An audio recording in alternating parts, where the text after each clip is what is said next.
Hunger in Gaza, as the UN says 1 in 4 people are on the brink of famine. We have exhausted everything. There is nothing left to eat. We eat cactus, even with its thorns. Israel accuses employees of UNWRA, the main UN aid agency operating in Gaza, of acting, quote, under the authorization of Hamas. And an Israeli soldier's video diaries offer a unique perspective on the war. It was insane, honestly, at night. Going through the city, seeing destroyed buildings. This is PBS News Weekly. I'm Nick Schifrin. 30,000. That is the number of Gazans whom the Gaza Health Ministry says have died in 146 days of war with Israel. That grim threshold crossed after one of the deadliest single incidents of the war. More than 100 people killed while trying to pull desperately needed food off of aid trucks. They went to retrieve aid. They returned instead with the dead, and the food they desperately wanted for their families now covered in their blood. It happened at 4 a.m. as Egyptian aid trucks arrived in Gaza City. The sound of gunfire on this footage aired by Al Jazeera as Gazans who'd come to gather aid began to flee. And afterward, residents walk away with bags of food surrounded by the injured. Israel released this footage of crowds that surrounded the aid and what it called tanks securing the convoy.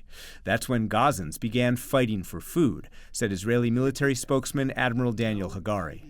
The tanks that were there to secure the convoy sees the Gazans being trampled and cautiously tries to disperse the mob with a few warning shots. When the hundreds became thousands and things got out of hand, the tank commander decided to retreat. No IDF strike was conducted towards the aid convoy. But at the Kamal Adwani hospital, where the injured were rushed in, eyewitnesses blamed Israel. We were surprised by Israeli tanks that came out and opened fire on people randomly and directly. This is my brother who went to bring food for his children. If aid is to come to us in this way, we do not want it. We do not want to live on the blood of our children. But the aid is desperately needed. The UN says in northern Gaza, 1 in 6 children under the age of 2 are acutely malnourished. Some don't make it. Doctors in Beit Lahia said this baby died of hunger and dehydration. A helpless mother left to grieve. To a man with an empty stomach, food is God. And for the Al-Awadea family in central Gaza, salvation comes from a plant that, like them, can survive the harshest conditions. A thorny, prickly cactus. Today we are living in famine. We have exhausted everything. There is nothing left to eat. We eat cactus, even with its thorns. In southern Gaza, volunteers from the international humanitarian organization Med Global document children's nutrition rates. A UNICEF ruler shows an alarming truth. The UN says famine in Gaza is looming. Hunger is a major issue right now, and severe malnutrition among children is alarming. Dr. Zahar Salul is Med Global's president and co-founder. He volunteered in several clinics and hospitals in southern Gaza last month. When we were there were no food, no chicken, no eggs, no milk, no fruits and vegetables.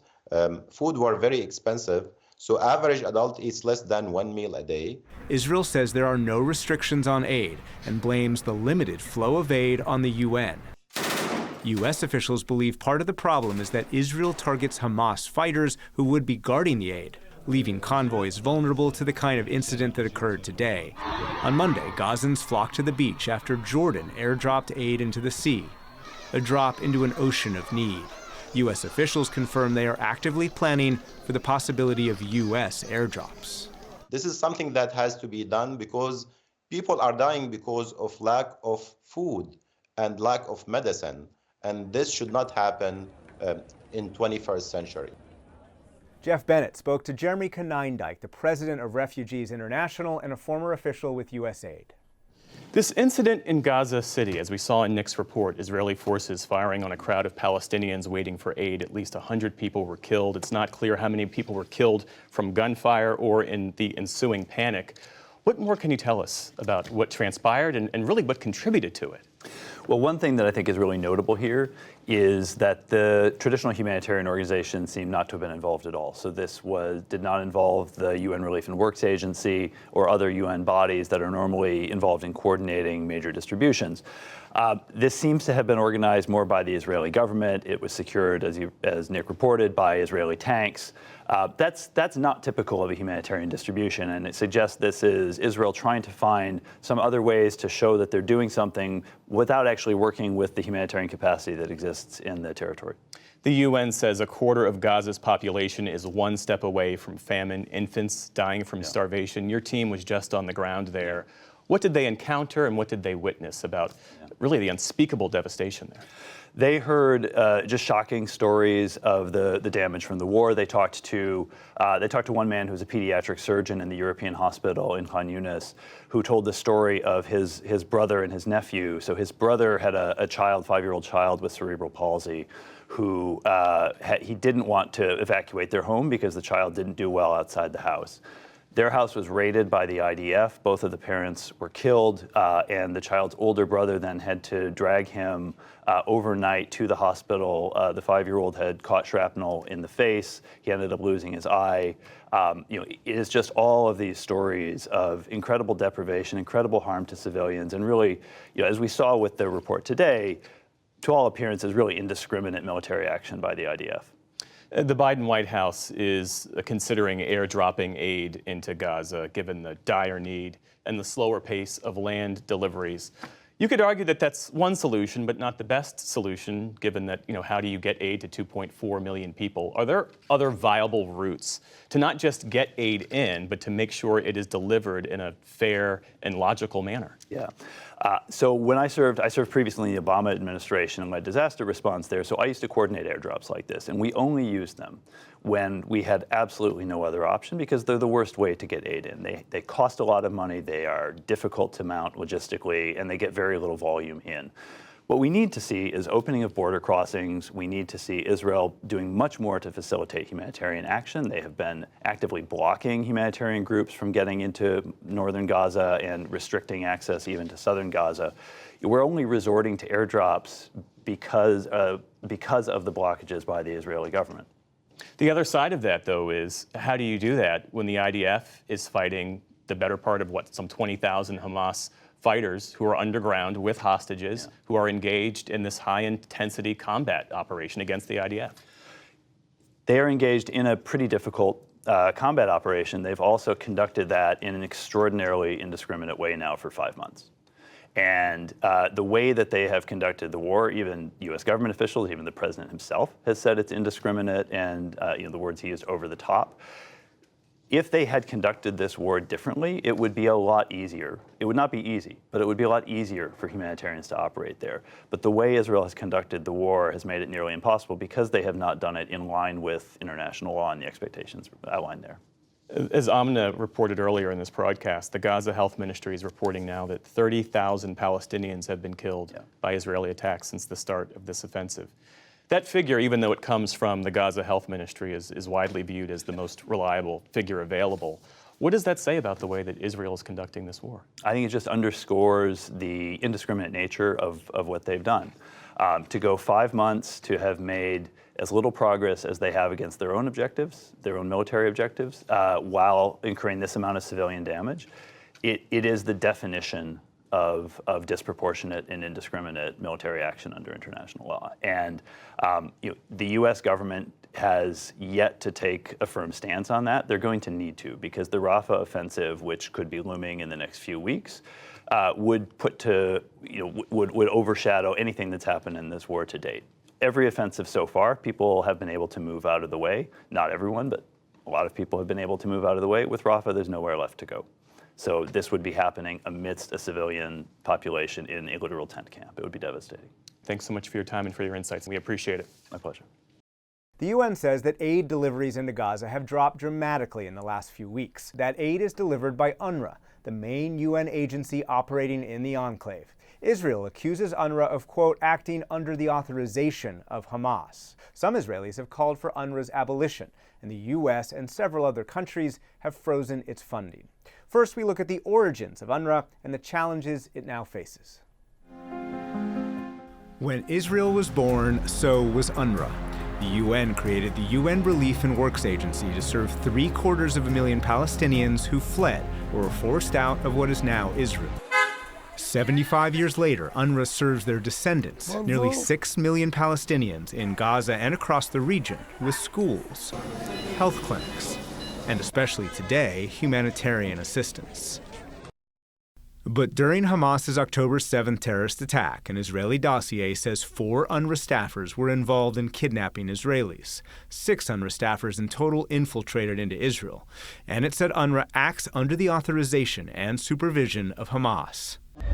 And underneath UNRWA headquarters in Gaza, Israel said it found a Hamas tunnel.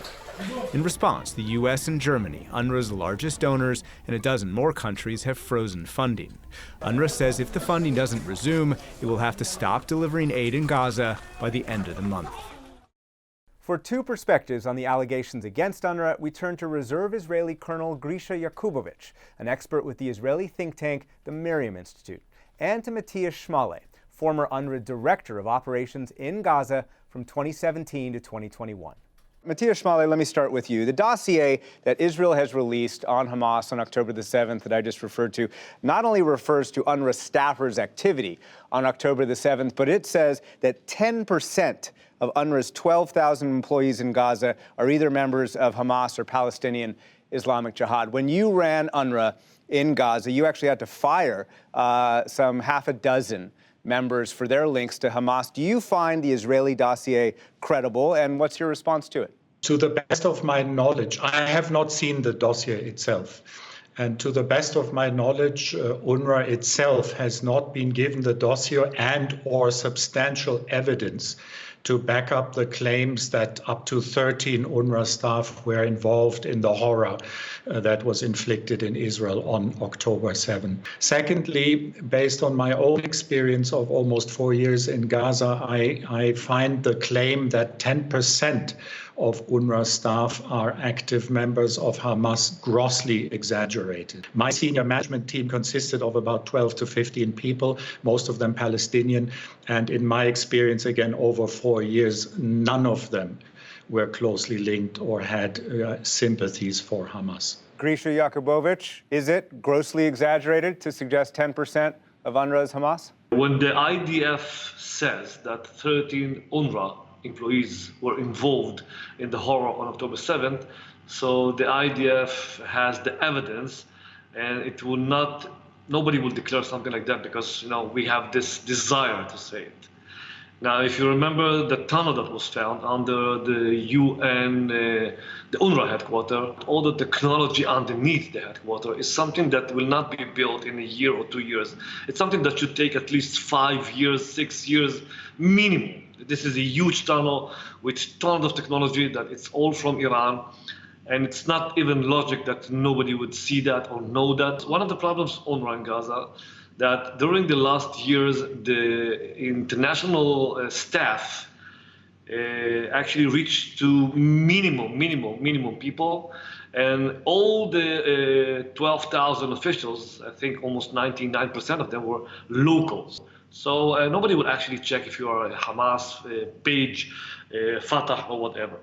Matthias Schmale, so respond to that. The idea that the infiltration, so to speak, of UNRWA literally underneath headquarters by Hamas is not something that happened recently. It would take years, and therefore UNRWA would know about it. Well, look, during my time, it was evident that there are tunnels all over Gaza.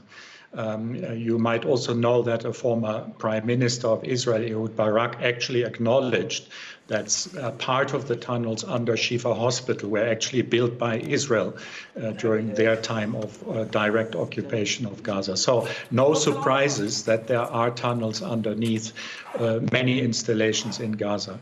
What puzzles me is that in my almost 4 years of relatively regular contact with COGAT, the Israeli administration for the Gaza Strip, the occupied territories, this was never brought up as an issue, nor was it brought up as an issue that Israel had evidence of 10% of UNRWA staff being proactive members of Hamas. What I was told is, we need UNRWA. You are doing good work. We don't like what you say at times publicly, but the services you provide are essential. Grisha Yakubovich, there is a debate in Israel, of course, whether UNRWA should be replaced. Do Israeli officials privately tell UNRWA and other people that, yes, they do need UNRWA? Well, I want to be very, very honest here. Yes, UNRWA is an important player when it comes to provide aid to the people in Gaza. I'm not saying that the people in Gaza should not, that they don't deserve this aid. The thing here that it's about time that it will be done through a Palestinian sovereignty in Gaza and not UNRWA. Nobody actually really needs UNRWA. You can actually do the same thing by giving the money, giving the aid to an entity that will rule there, control there, and be responsible. The moment you have UNRWA there, by the way, doing a great job during the whole those whole years. I'm not saying that UNRWA is not an important player that provides food, aid, medical care and treatment, and treating the refugee camps. This is not something that I can take away from UNRWA. I've been working with them, and we even encouraged them in the past to do it. The problem is when that organization is used, the UN flags are used by a terror organization as a cover for a terror activity. That's the problem. Matthias Schmale, is UNRWA used as cover for terror, and is there a possible replacement? I have seen no evidence either in my time on the ground in Gaza of almost 4 years or since that suggests UNRWA is used or controlled by Hamas. In fact, in 2014, so before my time, we ourselves at one point discovered weapons in a school that was abandoned because of military activities. We ourselves alerted Israel and then clarified with Hamas that those weapons had to be removed. So we have over the years done everything to protect the integrity of the organization. I said during my time in Gaza that no one, including myself, wants UNRWA to continue another decade, another 70 years. UNRWA is not there out of self-interest. The only reason UNRWA exists is because there is as yet no just solution accepted by both sides. The minute there is a just solution, Palestinians have a state they can call their own, UNRWA will cease to exist. Grisha Yakubovich, Matthias Schmale, thank you very much to you both. Thank you, guys. Thank you. Earlier this week, President Biden expressed optimism that a ceasefire deal could be reached soon. But in public, Hamas, Israel, and mediators from Qatar doubted that timing. President Biden later walked his remarks back. Negotiators are still working to secure a deal that would release dozens of Israeli hostages, pause the fighting for at least 6 weeks, and increase much-needed humanitarian assistance to Gaza. Netanyahu on Thursday said it's, quote, too early to tell whether there will be a deal. Meanwhile, to increase pressure on Israeli leadership to accept a deal, this week, families of hostages held by Hamas began a march to Jerusalem. Families of hostages taken in the October 7th Hamas attacks began a 4-day march on Wednesday from Israel's southern border with Gaza to Jerusalem. The protesters are calling for the release of the remaining 134 hostages Israel says are still held in Gaza. No one should be left behind. The state of Israel cannot be fully restored without securing the release of all the hostages, the living and the murdered. This march is one of the awareness that we have to do to make sure that the government is doing what it has to do.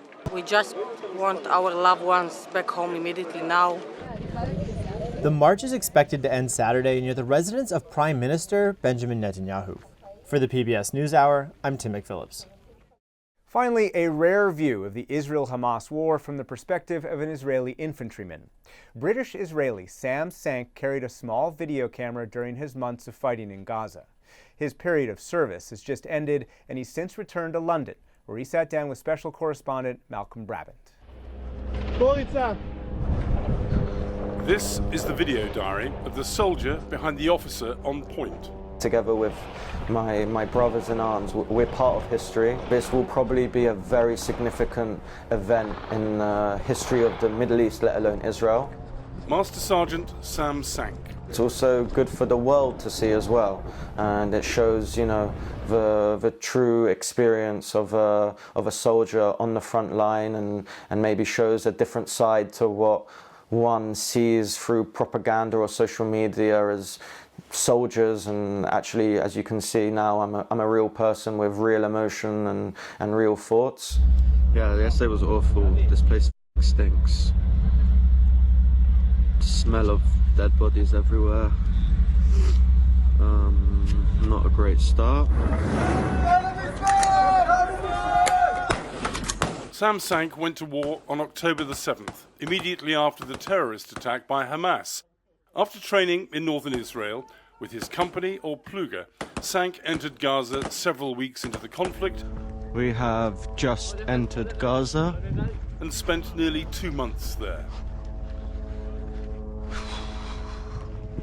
Here we go. Here we go! Yesterday was a really, really bad day. 2 guys from our Pluga got injured, one quite seriously. Was in a helicopter to the hospital. Both were shot in the back. Man, 2 secs. Just gonna check out this pier.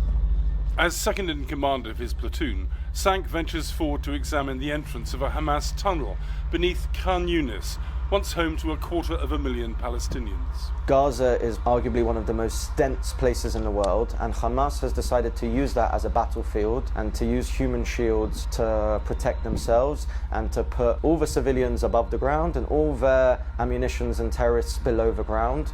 Got this pier, rats. A few Israeli soldiers were killed at that specific spot. So after weeks of fighting, we were able to locate the tunnel entrances.